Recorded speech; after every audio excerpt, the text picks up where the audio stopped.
사도신경으로 우리의 신앙을 고백하겠습니다.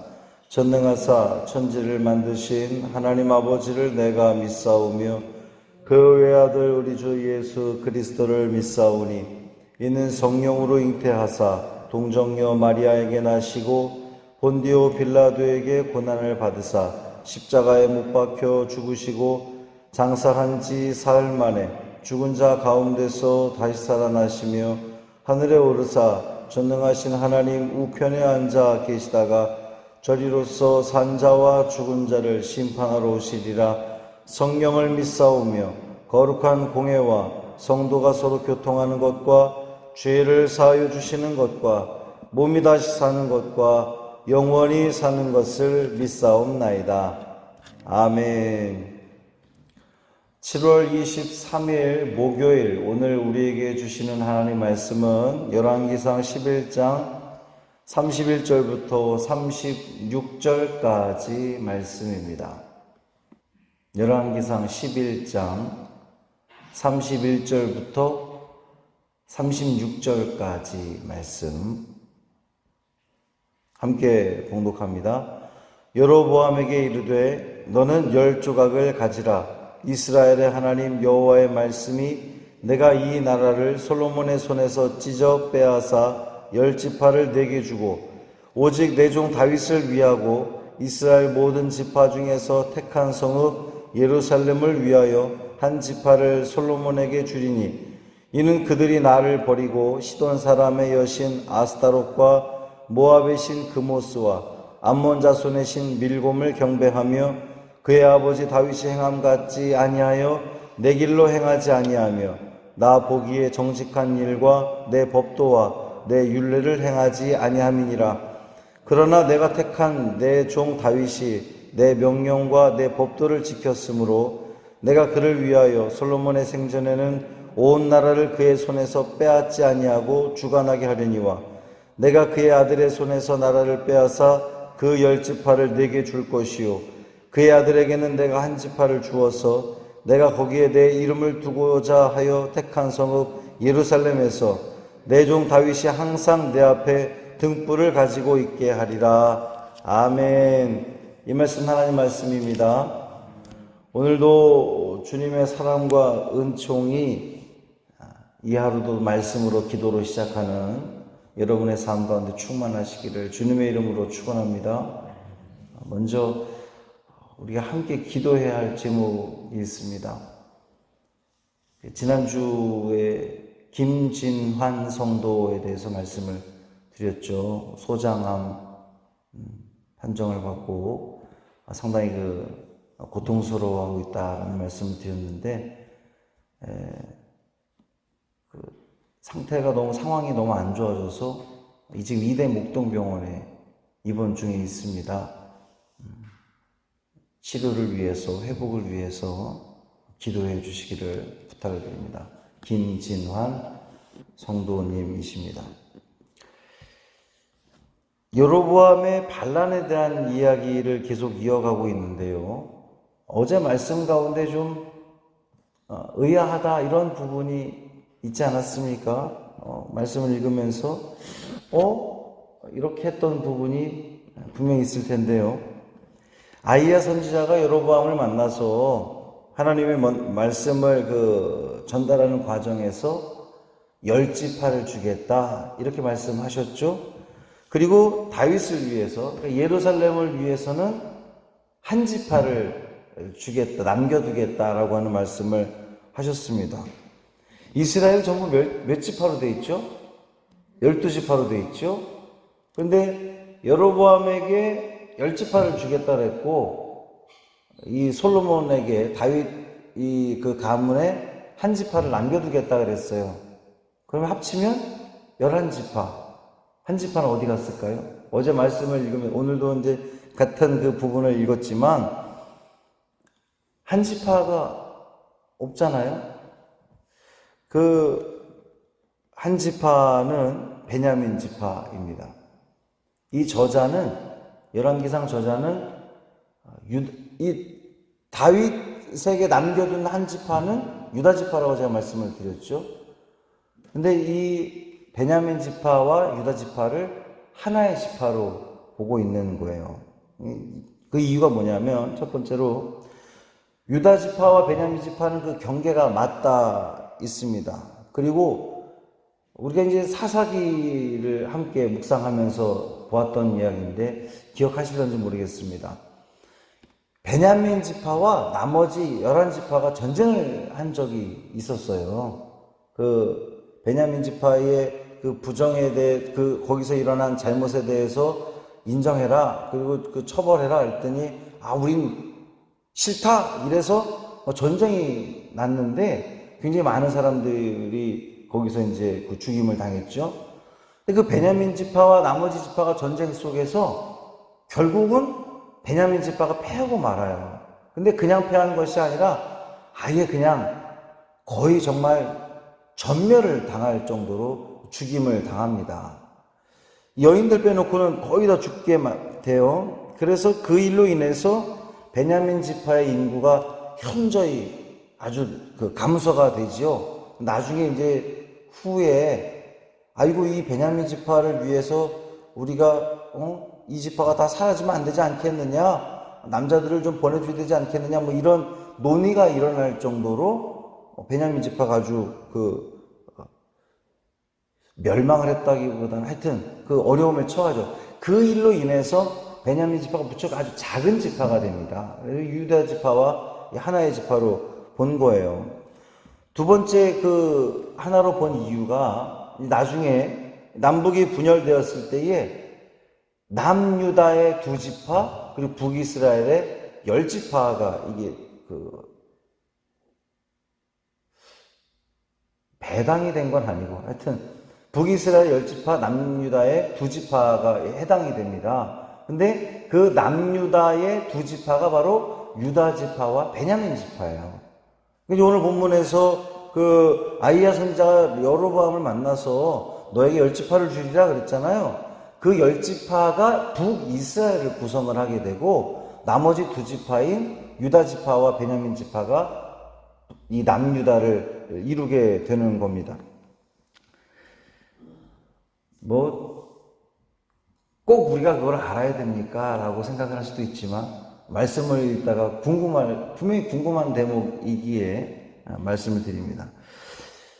오늘 본문 32절과 33절에 보면 다윗을 향한 하나님의 마음을 엿볼 수가 있어요. 31절에서 하나님은 그토록 사랑했던, 그토록 예뻐했던 그 모든 것을 다 완벽하게 허락하셨던 솔로몬으로부터 그 나라를 찢어 빼앗아 너에게 주리라 이렇게 말씀하셨거든요.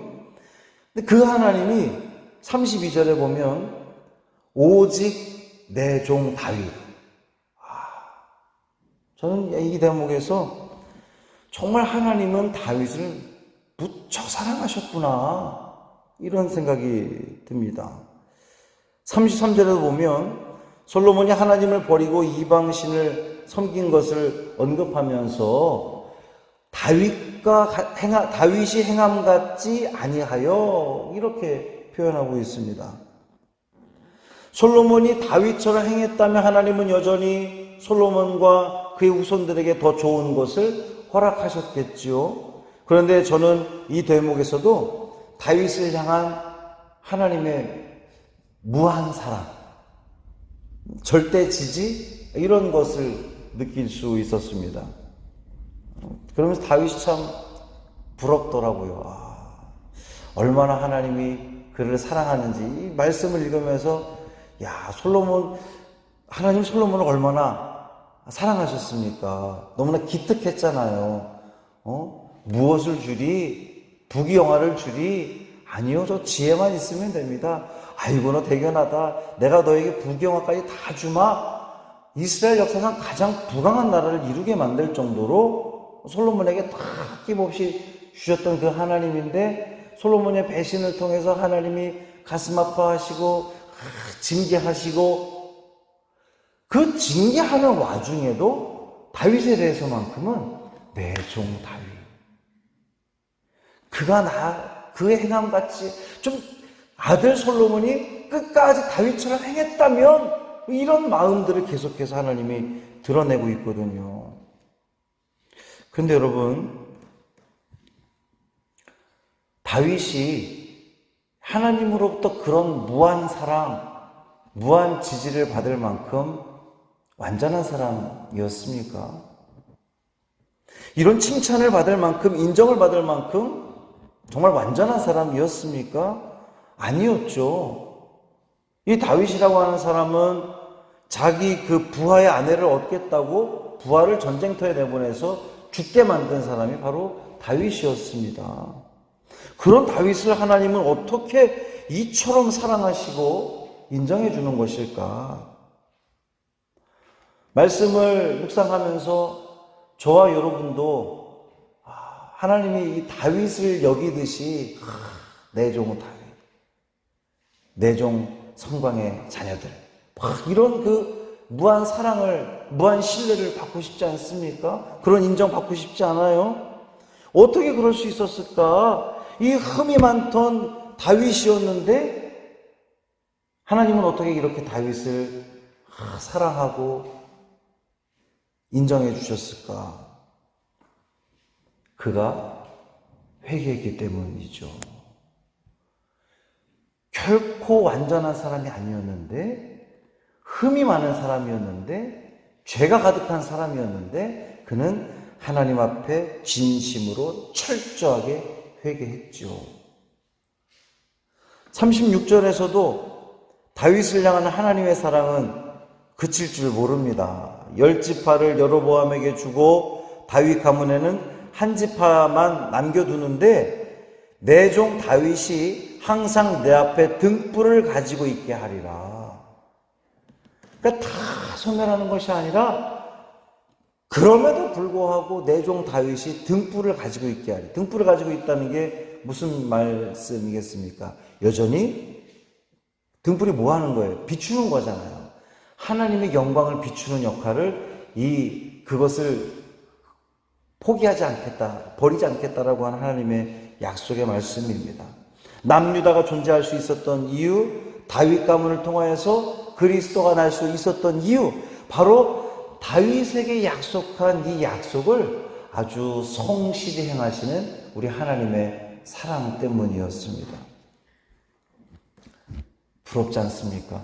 저는 말씀을 대하면서 참 다윗이 부러웠어요. 그리고 기대가 됩니다. 저도 여러분들도 우리 다 부족하잖아요. 우리 모두 다 죄인이잖아요. 그럼에도 불구하고 그 무한한 하나님의 사랑을 받을 수 있는 기회가 있습니다. 회개하는 거죠. 늘 하나님 앞에 진실되이 서려고 회개하는 겁니다. 돌이키는 겁니다. 오늘 이 하루도 우리 주님 앞에서 우리의 지난 날을, 우리의 잘못들을 주님 앞에 철저히 회개하고 돌이키고 하나님 중심의 삶을 살아가려고 애쓴다면 우리의 부족함에도 불구하고 우리의 그 흠에도 불구하고 하나님은 우리를 향해서 다윗을 그토록 사랑하고 인정해 주셨던 것처럼 저와 여러분도 사랑해 주시고 인정해 주시리라 믿습니다. 그 은혜가 이 하루 가운데 충만히 임하시기를 주님의 이름으로 축원합니다. 할렐루야. 살아계신 아버지 하나님 고맙습니다. 하나님께서 솔로몬의 그 잘못에 대해서, 죄악에 대해서 징계하시고 심판하시겠다 말씀하시는데 그 와중에도 이 다윗을 기억하시는, 여전히 다윗에게 신뢰를 보내시는 그 하나님의 놀라운 사랑을 우리가 다시 한번 확인하게 됩니다. 부러워만 하지 않게 하시고 우리도 다윗처럼 흠 많은 사람, 죄 많은 사람들인데 하나님 앞에 철저히 회개하게 하시고 돌이키게 하시고 주님 앞에 진실되이 서는 우리 믿음의 자녀들 되게 하여 주옵소서. 우리 사랑하는 김진환 성도님 주님 붙들어 주옵시고 소장암으로 인하여서 지금 상당한 고통 가운데 있습니다. 위험한 상황을 넘겼다고 하는데 주님께서 붙들어 주시고 인도하시고 어루만져 주시고 치료하여 주시고 고쳐 주시고 회복시켜 주시기를 간절히 소망합니다. 그가 침상에 누워서도 하나님을 향해 간절히 부르짖게 하시고 하나님을 찾게 하시고, 그래서 주님의 사랑과 주님의 긍휼하심과 자비하심이 그의 영혼을, 그의 그 육신을 어루만져 주셔서 덧입혀 주셔서 회복되어지는, 고침받는 놀라운 은혜 있게 하여 주옵소서. 이 하루를 우리가 주님께 맡기기를 원합니다. 주님과 동행하기를 원합니다. 성령 하나님 붙들어 주시고 인도하여 주옵소서. 우리 주 예수 그리스도의 이름으로 간절히 축복하며 기도합니다. 아멘. 하늘에 계신 우리 아버지여, 이름이 거룩히 여김을 받으시오며 나라가 임하시오며 뜻이 하늘에서 이루어진 것 같이 땅에서도 이루어지이다. 오늘 우리에게 일용할 양식을 주시옵고 우리가 우리에게 죄 지은 자를 사하여 준 것 같이 우리 죄를 사하여 주시옵고 우리를 시험에 들게 하지 마시옵고 다만 악에서 구하시옵소서. 나라와 권세와 영광이 아버지께 영원히 있사옵나이다. 아멘.